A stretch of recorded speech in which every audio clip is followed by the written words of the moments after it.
Hello बच्चों, आज हम chapter 1 electric charges and field के क्वेश्चन आंसर करेंगे। इंपॉर्टेंट क्वेश्चन है, उसके बाद एनसीईआरटी के क्वेश्चन करेंगे। पर शुरुआत करते हैं बेसिक क्वेश्चन से। ठीक है, तो पहला हम जो क्वेश्चन कर रहे हैं वो कर रहे हैं क्वांटाइजेशन ऑफ चार्ज। इससे रिलेटेड क्वेश्चन करेंगे। तो पहला क्वेश्चन आता है, एक बॉडी हमारे पास है, उसके पास +1 कूलम्ब चार्ज है, मतलब इससे कुछ इलेक्ट्रॉन रिमूव हुए हैं, तभी तो इसके ऊपर पॉजिटिव चार्ज आएगा।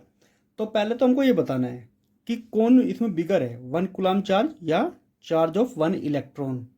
दूसरा हमें ये बताना है कि कितने इलेक्ट्रॉन मिलके 1 कूलम्ब चार्ज बनाते हैं। सबसे पहली बात हमको पता है कि 1 कूलम्ब चार्ज बड़ा होता है चार्ज ऑफ इलेक्ट्रॉन। एक इलेक्ट्रॉन पे चार्ज कितना होता है, अगर मैं यहाँ पे बात करूँ चार्ज ऑफ इलेक्ट्रॉन, वो होता है -1.6 मल्टीप्लाई 10⁻⁻90 कूलम्ब। तो ये 1 कूलम्ब से तो काफ़ी कम है। दूसरा हमको बताना है कि कितने इलेक्ट्रॉन मिलके 1 कूलम्ब चार्ज बनाते हैं। तो क्वांटाइजेशन का फॉर्मूला होता है Ne। अच्छा, इसको E भी लिख लेते हैं, डायरेक्ट E भी लिख सकते हैं। ठीक है, चार्ज ऑफ इलेक्ट्रॉन। अब हमें बताना है N, कितने इलेक्ट्रॉन मिलके बनाते हैं 1 कूलम्ब चार्ज। तो N आ जाएगा हमारा Q डिवाइड बाय E। तो Q कितना है हमारा, 1 कूलम्ब चार्ज, तो 1 कूलम्ब, और चार्ज ऑफ इलेक्ट्रॉन 1.6 मल्टीप्लाई 10⁻⁻19। अच्छा, माइनस यहाँ पे नहीं लेते क्योंकि हमको बस नंबर बताना है। ठीक है, तो माइनस की कोई ज़रूरत नहीं है, ये जाएगा ऊपर। तो कूलम्ब से कूलम्ब कैंसिल, 10⁻19 डिवाइड बाय 1.6। इसको सोल्व करते हो तो आता है 0.625 मल्टीप्लाई 10⁻90। ठीक है, तो इतने इलेक्ट्रॉन मिलके 1 कूलम्ब चार्ज बनाते हैं। देखो बच्चों, सेकंड क्वेश्चन, एक कॉपर एटम के पास मान लेते कि एक इलेक्ट्रॉन जो है फ्री है। ठीक है, एक कॉपर का वायर है, उसका एक एटम के पास एक इलेक्ट्रॉन फ्री है।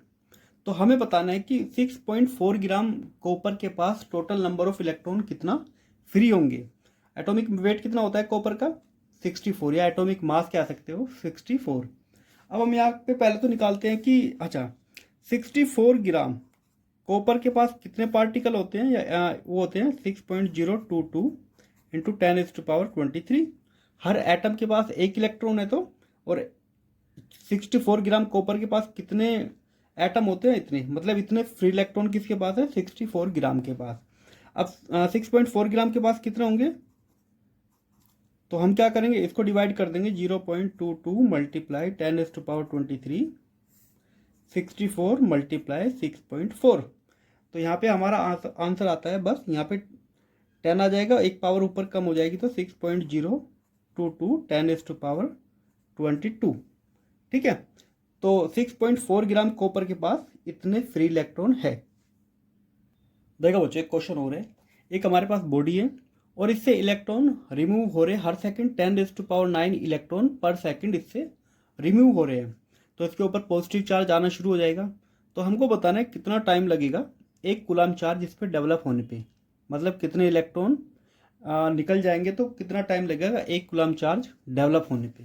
पहले तो हमको बताना है कि 1 सेकंड में कितना कूलम्ब चार्ज इससे रिमूव हो रहा है। तो हम क्या लिखेंगे यहाँ पे, चार्ज पर सेकंड, हर सेकंड कितना चार्ज हो रहा है, तो वो आ जाएगा Ne। कितने इलेक्ट्रॉन निकलते हैं, 10⁻9, और चार्ज ऑफ 1 इलेक्ट्रॉन है 10⁻⁻19। बस 10 की पावर कम हो जाएगी तो 10⁻⁻10। तो इतना चार्ज हर सेकंड बॉडी पे डेवलप हो रहा है। तो 1 कूलम्ब जाने के लिए टाइम कितना लगेगा, जो गिवन चार्ज होता है वो डिवाइड बाय जो हर सेकंड निकल रहा है वो। ठीक है, बिगर चार्ज डिवाइड बाय जो स्मॉलर चार्ज है। तो ये कितना है, 1 कूलम्ब डिवाइड बाय 1.6 मल्टीप्लाई 10⁻⁻10। ये ऊपर चला जाएगा, तो इसको सोल्व करेंगे तो आ जाएगा हमारे पास 19। देखो बच्चों, 1 को 6 पॉइंट से करते हैं तो आता है 6.25 मल्टीप्लाई 10⁻9 सेकेंड। ये तो हो गया सेकंड में। अगर इसको आवर में बदलोगे तो क्या करना पड़ेगा, इसको डिवाइड करना पड़ेगा हमको। 1 घंटे में कितने सेकंड होते हैं, 36, और यहाँ पे 24 घंटे है और हमारे पास 365 दिन है। ठीक है, तो कितने साल लगेगी इतने इलेक्ट्रॉन या इतना चार्ज डेवलप होने में, तो ये आ जाएगा 198.18 ईयर। ठीक है, तो 198 साल से ज़्यादा लगेंगे एक कूलाम चार्ज को डेवलप होने पे इस बॉडी के अंदर, जबकि हर टाइम कितने 1 बिलियन इलेक्ट्रॉन हर सेकंड निकलते हैं इससे। ठीक है, तो 1 कूलाम चार्ज इतना बड़ी क्वांटिटी है। देखो दोस्तों, अब क्वेश्चन करते हैं कूलाम्स लॉ के ऊपर। कूलाम्स लॉ हमको क्या बताता है, चार्जेस के बीच में कितना फोर्स लग रहा है वो हमको कूलाम्स लॉ से पता चलता है। यहाँ पे दो चार्जेस है, दोनों का सेम मैग्नीट्यूड है 2 × 10⁸ और दोनों का साइन भी सेम है, तो रिपल्शन लगेगा यहाँ पे। इन दोनों के बीच की जो डिस्टेंस है 1 मीटर है और ये एक फ्रिक्शन लेस, ये जो सरफेस है फ्रिक्शन लेस है। तो अब क्या होगा, इन दोनों के बीच में रिपल्शन होगा। ठीक है, दोनों के बीच में रिपल्शन होगा।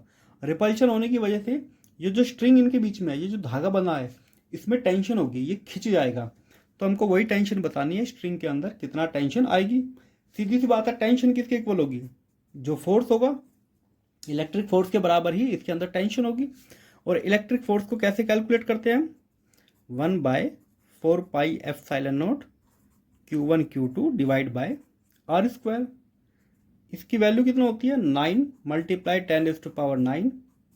चार्जेस है हमारा 2 × 10⁻⁻8, 2 × 10⁻⁻8। R कितना है 1 मीटर, तो 1 स्क्वायर। तो अब इसको सोल्व करेंगे तो पहले तो देखेंगे, ये तो 1 हो जाएगा, ये 12 नहीं है 1 स्क्वायर है। ठीक है, 4 और ये हो जाएगा 36। 10 की पावर कितना आ जाएगा, यहाँ पे आएगा 9 और यहाँ पे माइनस के 16।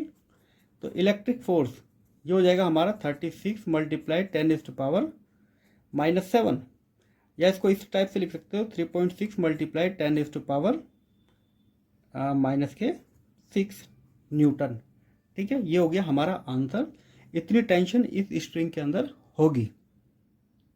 देखो बच्चों, क्वेश्चन नंबर इसका 2 करते हैं। दो सेम चार्जेस है और दोनों के बीच की डिस्टेंस मान लेते हैं 2x है। इनके सेंटर पे एक चार्ज रखा हुआ है Q, ध्यान देना ये सेंटर पे रखा हुआ है। ठीक है, अब ये जो सिस्टम है ये इक्विलिब्रियम में है। इक्विलिब्रियम मतलब कोई भी चार्ज अपनी पोजीशन नहीं छोड़ता है, बिल्कुल रेस्ट कंडीशन में बनी रहती है।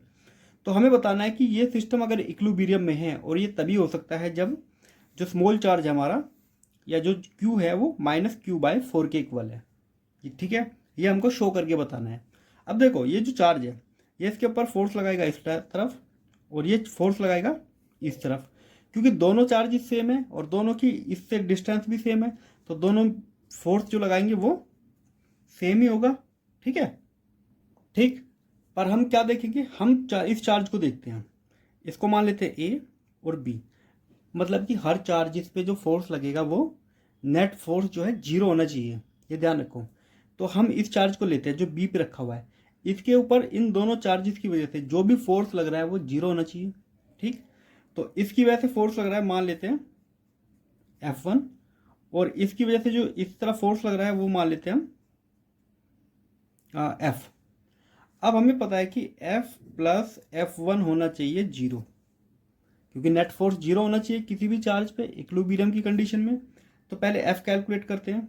F क्या होगा हमारा 1/4πε0, इन दोनों चार्जेस की मल्टीप्लाई Q, इन दोनों के बीच की डिस्टेंस कितना है x², प्लस अब इन दो चार्जेस के बीच में फोर्स निकालना है 1/4πε0 Q × Q, इन दोनों के बीच की डिस्टेंस कितना है 2x², और ये होना चाहिए 0। अच्छा, 1/4π ये उस तरफ चला जाएगा तो 0 हो जाएगा, तो यहाँ पे बचेगा Q / x²। अगर मैं इसको उठा के उस तरफ ले जाऊंगा तो -Q² / 4x²। x² से x² कट गया, एक Q से Q कट गया, तो स्मॉल q आ गया मेरा Q / 4। यही हमको प्रूव करना था, और ये हो गया हमारा वेरीफाई या प्रूव, जो हमको शो करके बताना था। देखो बच्चों, ये एनसीईआरटी का क्वेश्चन है और काफ़ी इंपॉर्टेंट क्वेश्चन है। दो चार्जेस हमारे पास है और दोनों के ऊपर मान लेते हैं प्लस चार्ज है, ये भी प्लस चार्ज ही है। ठीक है, और इसके ऊपर भी प्लस चार्जेस है। पहले ये दो रखे हैं 10 सेंटीमीटर की डिस्टेंस पे, तो इनमें फॉर्मूला क्या लगेगा, जो फोर्स होगा F1 निकाल लेता हूँ मैं, इसको K मान लेते, K Q1 Q2 R², ये होता है फॉर्मूला। ठीक है, अब समझो हमने क्या किया, जो Q1 था इसको सेम इसी के साइज के दूसरे अनचार्ज बॉडी के साथ टच किया, उसी तरह हमने जो ये वाली चार्ज है Q2 इसको भी इसके साथ टच किया। अब ऐसा करने से क्या होगा, देखो बच्चों, जो बॉडी बिल्कुल सेम एक जैसी होती है, जब एक चार्ज बॉडी को अनचार्ज बॉडी के साथ टच किया जाता है तो आधा चार्ज ट्रांसफर हो जाता है। ठीक है, तो ये जो दो बॉडीज है ये इनका आधा आधा चार्ज ले लेंगे। अब इसके पास चार्ज कितना बचेगा, Q1 डिवाइड बाई 2 और इसके पास Q2 डिवाइड बाई 2। अगर बॉडी का जो साइज है वो सेम है और सेम नेचर की बॉडी है, मतलब कि सेम मटेरियल की बॉडी है, तो आधा चार्ज ले लेती है। अब इनका चार्ज आधा हो गया और हमने इनका डिस्टेंस भी आधा किया। अब हमें बताना है कि इनके फोर्सेस पे क्या फर्क पड़ेगा। ठीक है, अच्छा देखो, हमें यहाँ पे वैल्यू भी रखने की जरूरत नहीं है, बिना वैल्यू रखे भी काम हो जाएगा। यहाँ पे साफ साफ पता चलता है हमको। चलो यहाँ पे R1 मान लो कि ये डिस्टेंस R1 थी। R2 डिस्टेंस क्या है, R1 की हाफ है, सीधी सी बात। अब इसमें फोर्स निकालना है हमको F2, तो क्या रहेगा सेम, तो Q1 divide by 2, Q2 divide by 2 divide by R2 रखना है हमको, तो R1 डिवाइड बाय 2 इसका स्क्वायर। अब इसको थोड़ा ठीक करके लिखेंगे तो 2 और 2 हो जाएंगे 4, ये आ जाएगा नीचे Q1 Q2, यहाँ पे आ जाएगा 4, R1 स्क्वायर और यहाँ पे 4 कट, तो F2 आ गया हमारा के Q1 Q2 divide by R1 square. अच्छा देखो, दोनों वैल्यू सेम ही तो आ रही है, इसका मतलब F1 इक्वल टू F2 आएगा। ठीक है, यही हमको दिखाना था कि अगर चार्जेस हाफ होते हैं दोनों चार्जेस के और दोनों के बीच की डिस्टेंस को भी हम आधा कर देते हैं तो चार्ज सेम आएगा या नहीं, तो यहाँ पे सेम आ रहा है, F1 और F2 दोनों सेम आ रहे हैं। ठीक है, बढ़ते हैं अपने सुपर पोजिशन प्रिंसिपल की तरफ। देखो दोस्तों, ये सुपर पोजिशन का क्वेश्चन है। हमारे पास 2 माइक्रोकुलम और 2 माइक्रोकुलम एक तरफ है और इस सेंटर से 3 मीटर और ये 3 मीटर की डिस्टेंस पे है। इसके सेंटर से 4 मीटर की डिस्टेंस पे एक चार्ज रखा है 3 माइक्रोकुलम का। अब हमें इस पर टोटल फोर्स बताना है कितना लगेगा।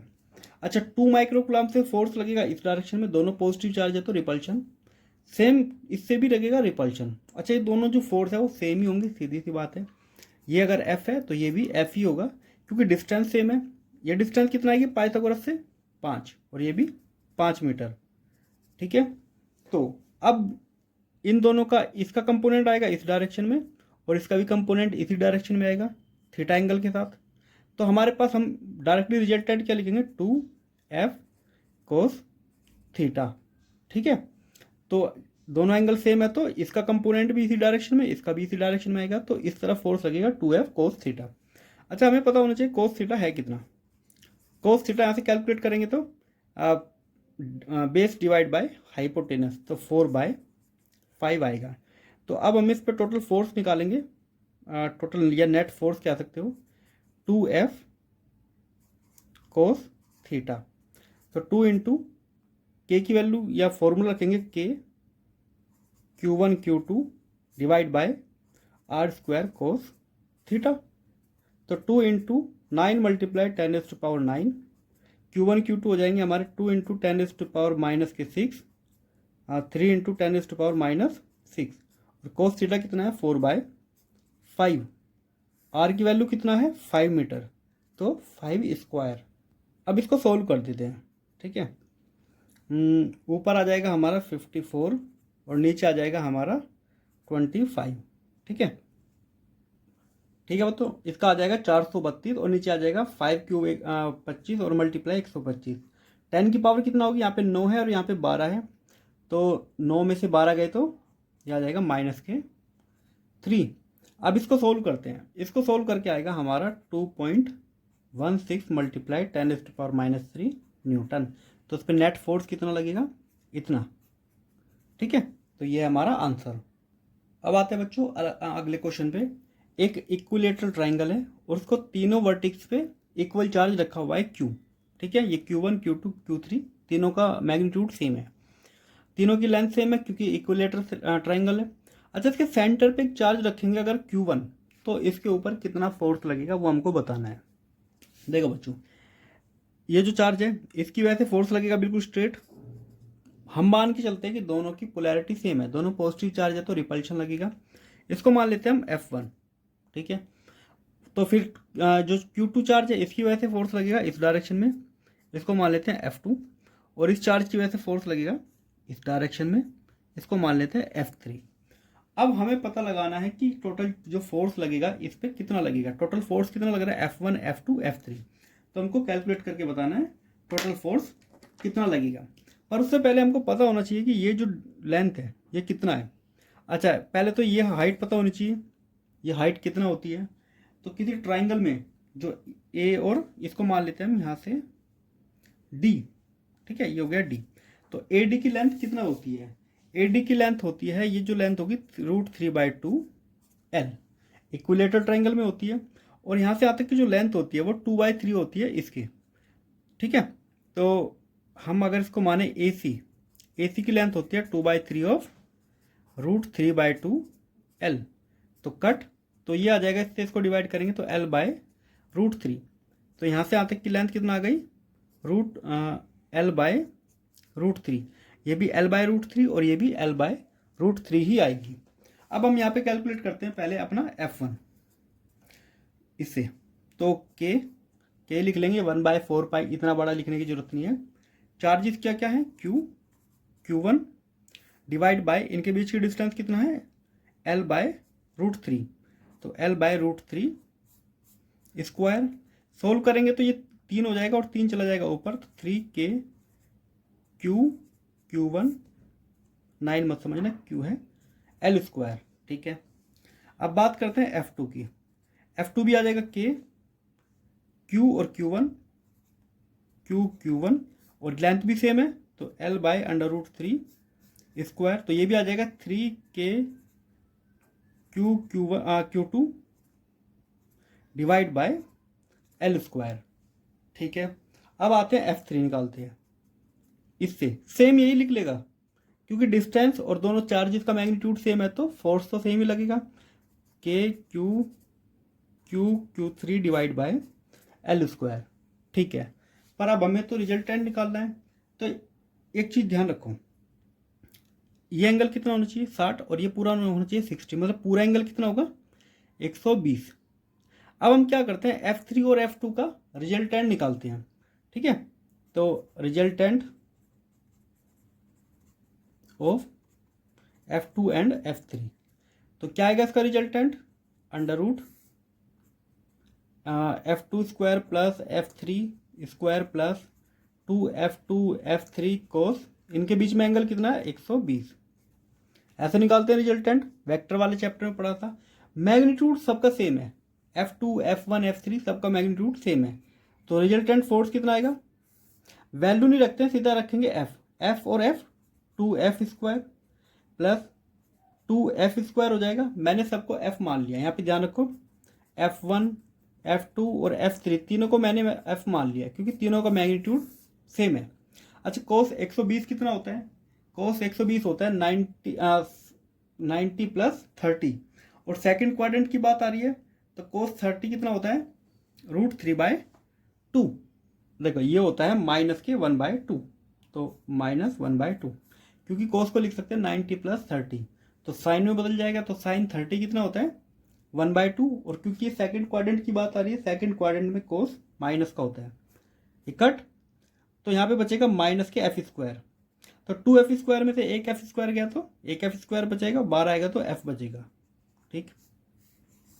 तो इन दोनों का रिजल्टेंट ऊपर की तरफ जा रहा है कितना, F फोर्स के साथ, और उतना ही फोर्स नीचे की तरफ लग रहा है, F1 तो F के बराबर है नीचे की तरफ, तो ये एक दूसरे को कैंसिल आउट कर देंगे, तो इसका मतलब इस पे जो नेट फोर्स लगेगा वो 0 होगा, ठीक है। तो यहाँ पे लिख सकते हैं हम F plus F1 equal to 0, क्यों, क्योंकि दोनों का मैग्नीट्यूड सेम है और डायरेक्शन अपोजिट है, ठीक है। तो नेट फोर्स लगेगा ऑन Q1 इक्वल टू 0। तो अगर किसी ट्राइंगल के सेंटर पे कोई चार्ज रखोगे और ट्राइंगल के तीनों जो वर्टिक्स है उस पर सेम हमने चार्ज रखे हुए हैं, तो सेंटर पे 0 फोर्स लगेगा किसी भी चार्ज के ऊपर, ठीक है। अब बढ़ते हैं अगले क्वेश्चन की तरफ। देखो दोस्तों, ये वाला क्वेश्चन देखते हैं। दो चार्ज जिसे +4E और इधर +E, इन दोनों के बीच में डिस्टेंस है E, तो ये दोनों A डिस्टेंस पे रखे हुए हैं, तो हमको तीसरा चार्ज यहाँ पे कहीं पे रखना है ताकि ये पूरा सिस्टम इक्विलिब्रियम में आ जाए, मतलब नेट फोर्स इसके ऊपर या किसी भी चार्ज के ऊपर नेट फोर्स 0 होना चाहिए। तो हमने कहाँ रखे इसको, हमने इसको x डिस्टेंस पे रखा, तो बची हुई डिस्टेंस कितना हो जाएगी, a माइनस एक्स। अब हमें देखो, अगर मैं इसकी वजह से देखूँ फोर्स कितना लगेगा, अगर मान लेते हैं फोर्स लग रहा है F1 और इसकी वजह से रिपल्शन लग रहा है इधर F2, तो अगर इस पर नेट फोर्स जीरो होना है तो F1 इक्वल टू होना चाहिए F2, ठीक है, तभी तो ये चार्ज इक्विलिब्रियम में रहेगा। तो अब हमको बस सोल्व कर देना है। F1 को कैसे कैलकुलेट करेंगे, कि 4E multiply E divide by X square equal to, इन दोनों के बीच में फोर्स कितना लगेगा, K E multiply Q A minus X whole square, K से के कैंसिल, क्यू से क्यू कैंसिल और ई से ई कैंसिल, इधर बचेगा 4 divide by X square 1 by A minus X whole square, cross multiply कर देते हैं, तो A minus X whole square यहाँ पे ले लेंगे 4 और यहाँ पे एक्स स्क्वायर, दोनों तरफ अंडर रूट कर देते हैं, ठीक है। अंडर रूट करने की वजह से यहाँ पे आएगा a माइनस एक्स, यहाँ पे हो जाएगा 2 और यहाँ पे x। अच्छा ये मल्टीप्लाई है और ये x है, ध्यान रखना, दो की मल्टीप्लाई करेंगे तो 2a minus 2x equal to x, ये x उधर चला जाएगा तो 2a इक्वल टू 3x, तो x आ जाएगा मेरा 2/3a। तो हमको कहाँ पे रखना पड़ेगा, ये जो डिस्टेंस है ये 2/3a है, इस पॉइंट पे रखोगे तो ये सिस्टम हमारा इक्विलिब्रियम में हो जाएगा और हर एक चार्जेस पे जो नेट फोर्स है वो जीरो होगा, ठीक है बच्चों। अब ये तो थे क्वेश्चन कूलम्ब्स लॉ और सुपरपोजिशन के। अगली वीडियो में मिलते हैं हम इलेक्ट्रिक फील्ड और इलेक्ट्रिक फील्ड के रिलेटेड क्वेश्चंस पे, ठीक है। तो बने रहिए इस वीडियो के साथ, इस चैनल पे आपको उस पर सारे क्वेश्चन आंसर और सिलेबस मिल जाएंगे। थ्योरी के जो वीडियो है वो हमने पहले ही अपलोड कर दिए, वो आप जाके देख सकते हो। और इससे रिलेटेड कोई डाउट वगैरह हो तो आप हमसे कमेंट में पूछ सकते हैं, आपका जो डाउट है वो जल्द से जल्द सोल्व कर दिया जाएगा।